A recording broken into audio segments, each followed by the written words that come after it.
నమస్కారం. మనం మన సమాజంలో ఉండేటువంటి కొంతమంది మాటలను పరిశీలిస్తే ఓ విషయం తెలుస్తుంది. ఒరేయ్, ఆడు ఇక్కడే అనిపిస్తున్నాడురా అంటాడు. అంటే దాని అర్థం ఏంటంటే వాడు చేసిన పనికి ఫలితాన్ని ఇక్కడే అనిపిస్తున్నాడు. సాధారణంగా మనం చేసేటువంటి మంచి కర్మలకు చెడ్డ కర్మలకు ఫలితాన్ని ఎక్కడో ఎప్పుడో ఏదో లోకంలో అనుభవిస్తామని భావిస్తుంటాం. కానీ కొన్ని కర్మలు ఉంటాయి.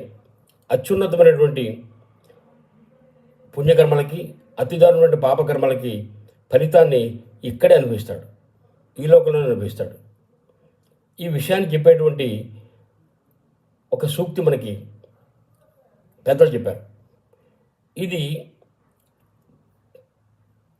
పంచతంత్రమా హితోపదేశమా నాకు గుర్తులేదు, కానీ విష్ణు శర్మ లేక నారాయణ పండిత్ నాకు గుర్తులేదు, కానీ వాళ్ళు కాకి లేడీ నక్క కథని ఆధారంగా చేసుకుని ఒక అద్భుతమైనటువంటి సూక్తిని మనకు అందించారు. అదేంటంటే, త్రిభిర్వర్షై త్రిభిర్మాసై త్రిభిఃపక్షై త్రిభిర్దినై అచ్యుత్కటై పుణ్యపాపై ఇహైవ ఫలమశ్నుతే. మనిషి అచ్యుత్కటై అతి దారుణమైనటువంటి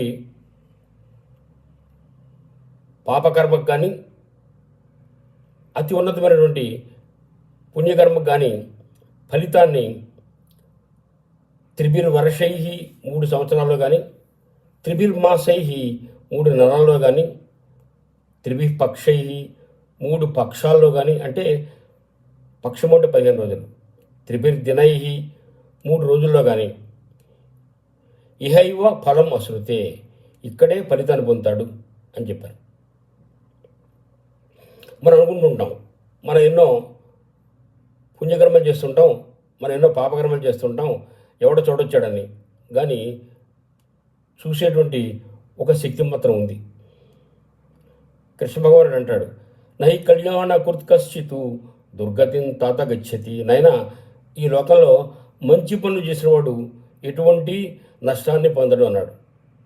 ఆ భరోసా మనకి ఇచ్చాడు. అంటే మనం చేసేటువంటి పనులు గమనించేటువంటి ఒకడు ఉన్నాడనమాట. అలాగే పాపకర్మలకు కూడా పుణ్యకర్మలకు కూడా గమనించేటువంటి కొన్ని శక్తులు మన ప్రకృతిలో ఉన్నాయి.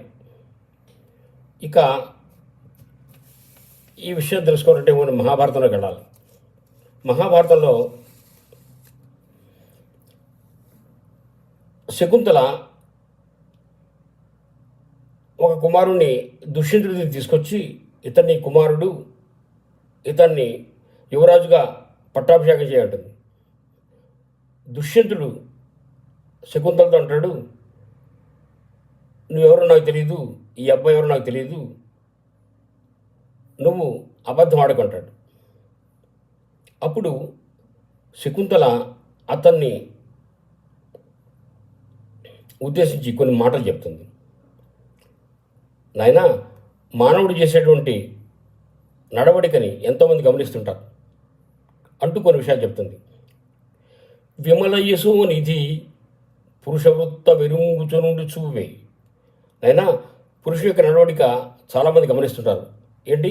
వేదములను, పంచభూతములు, సంజయు, ధర్మువు, అంతరాత్మయును, యముడును, చంద్రసూర్యులు, అహమ్మును, రాత్రియు, ఈ మహాపదార్థములు ఉండగా నరుడు తక్కువ నేర్చున్న తను మృత్యులను.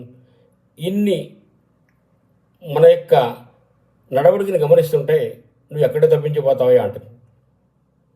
కాబట్టి మనని గమనించేటువంటి ఈ శక్తుల్ని మనం తప్పించుకోలేం, శక్తుల నుంచి మనం తప్పించుకోలేం. అందువల్ల ఇవి మన పాప పుణ్యకర్మాలకు సాక్షులు. ఇవి మనం నమ్మకపోవచ్చు. ఇక దేన్ని నమ్మకపోయినా అంతరాత్మ నమ్మాలి. ఎవడు అంతరాత్మని నమ్మకుండా ఉండలేడు. శంకర భగవత్పాదులు మాట అంటారు,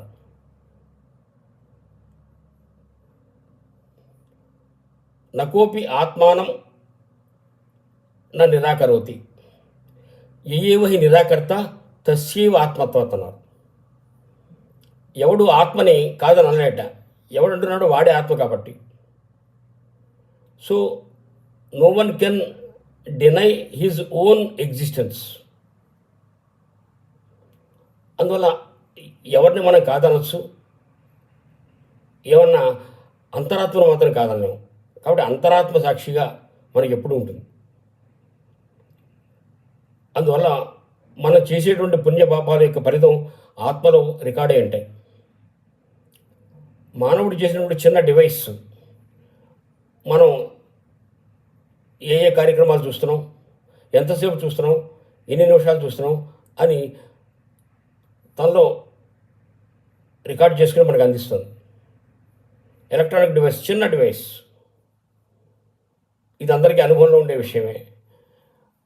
మానవుడు చేసేటువంటి చిన్న డివైసే ఇంత అద్భుతమైనటువంటి కార్యకలాపాలు చేస్తున్నప్పుడు భగవంతుడు చేసిన ఏర్పాటు ఇంకా ఎంత అద్భుతంగా ఉంటుందో మనం ఊహించవచ్చు.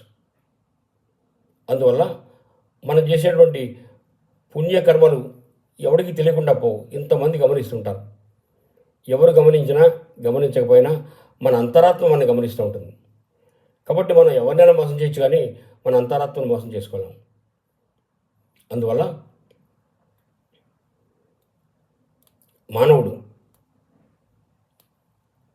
మంచి చేయడానికి ప్రయత్నం చేయాలి. నేను చెడ్డ చేస్తున్నాను, ఇది ఎవరికి తెలుస్తుంది అని అనుకోవడానికి మాత్రం అస్సలు వీల్లేదు. వీటి యొక్క ఫలితం మనమే అనిపించాలి.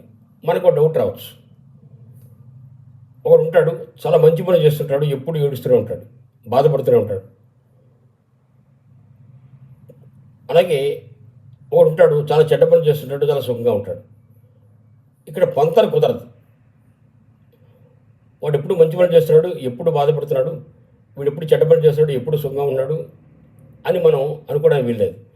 వాడు ఇప్పుడు బాధపడుతున్నాడు అంటే ఒకప్పుడు చెడ్డ పని చేశాడు కాబట్టి బాధపడుతున్నాడు. ఇప్పుడు చేసే మంచి పనులకి తర్వాత సుఖపడతాడు.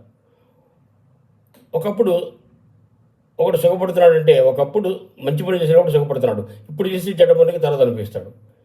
ఈ విధంగా మంచి పనులకి చెడ్డ పనులకి ఫలితం తప్పనిసరిగా ఉంటుంది. అది చేసిన వాడు అనిపించి తీరాలి. నేను ఫ్లగ్లో వేలు పెడితే అది ఇంకోటి షాక్ కొట్టదు, నాకే కొడుతుంది. అందువల్ల ఇక్కడి నుంచి ఎవడూ తప్పించుకోలేడు. కాబట్టి మానవుడు అంతరాత్మ సాక్షిగా